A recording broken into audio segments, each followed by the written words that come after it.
আরেকটু নিচে হ্যাঁ, ঠিক আছে। বাংলা টিভি যে স্যার, প্রথমে আপনাকে আমরা ধন্যবাদ জানাই যে আমরা যেমনটি বলছিলাম, আজকে তো এই যে ভালুকা সরকারি কলেজে এই প্রথম পিঠা উৎসব অনুষ্ঠিত হচ্ছে। তো এই সময় তো ছাত্রদের যে বই নিয়ে থাকার কথা প্রবণতা ছিল, তাদের তো বই নিয়ে থাকার কথা, এই জন্য তারা এখানে এই যে পিঠা উৎসবের আয়োজন করেছে। এটা গ্রাম বাংলার সাধারণত আমরা জানি ঐতিহ্য তারা ধারণ করছে, এই হারিয়ে যাওয়া ঐতিহ্যকে তারা ধারণ করছে, আপনারা কিছু কেটেছে।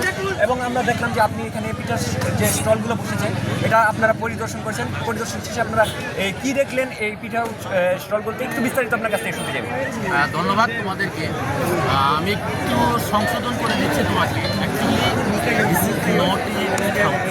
পিঠা উৎসব, আমরা যে প্রোগ্রামটা এসেছি সেই প্রোগ্রামটা হলো ভালুকা সরকারি কলেজের বার্ষিক ক্রীড়া প্রতিযোগিতা, পুরস্কার বিতরণী এবং ছেলেমেয়েদের আউট যারা এবং উপার্জন যারা এবং গার্লস গাইড যারা, তাদের শারীরিক কসরত এবং এটা খুবই আনন্দের বিষয়।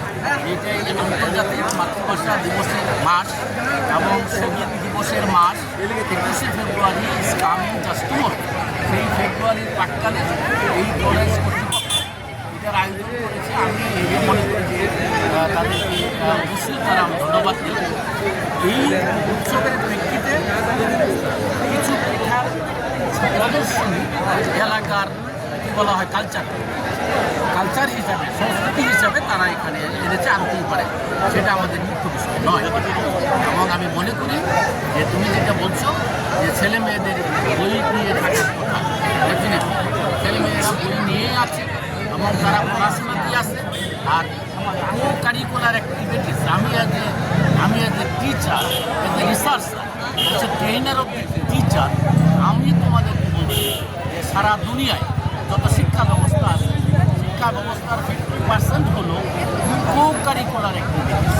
Curricular activities 50%, co curricular activities 50%। Unfortunately in my country আমার সোশ্যাল ভ্যালুস শুধুমাত্র কারিকুলাম নিয়ে তারা ব্যস্ত, বই পুস্তক নিয়ে ব্যস্ত।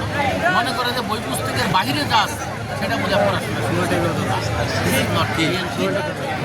আর তোমরা জানো যে ইতিমধ্যেই বৈষম্য বিরোধী ছাত্র আন্দোলন, ছাত্র জনতার আন্দোলনের কারণে এবং কী বলবো, বিগত স্বৈরাচারী ফ্যাসিস্ট জালিম সরকারের এই দেশদ্রোহী, রাষ্ট্রদ্রোহী ষড়যন্ত্রের কারণে বাংলাদেশের লেখাপড়া সরকার যে কোনোদার যে দুই মন্ত্রী ছিল লেখাপড়া, সেই দুইটা লেখাপড়ার কারিকুলাম ধ্বংসের সাথে এমন গভীর ষড়যন্ত্র, সেইগুলির থেকে আমরা মুক্ত হয়েছি। এবং যাদের দ্বারা মুক্ত হয়েছি তারা হচ্ছে বাংলাদেশের গর্বিত ছাত্র সমাজ। That is the first society.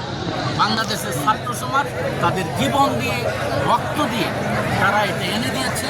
এবং আমরা শুধুমাত্র সেই কারণে আমাদের কারিকুলাম রিলেটেড যে বইগুলি ছাপাতে, বইগুলি নতুন যেহেতু এগুলো আমরা চেঞ্জ করে দিয়েছি, একটু বিলম্ব হচ্ছে, কিন্তু পড়াশোনা কিন্তু থেমে নেই।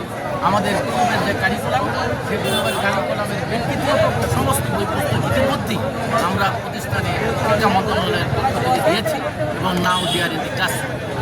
ধন্যবাদ স্যার। আরেকটি প্রশ্ন, এই আপনার যে এখানে এই পিঠার যে স্টলগুলো বসে থেকে আমরা দেখলাম পরিবেশন করছেন, তো এই পিঠাগুলো তো আমরা জানি সাধারণত তারা বাড়ি থেকে বানিয়ে এনেছে।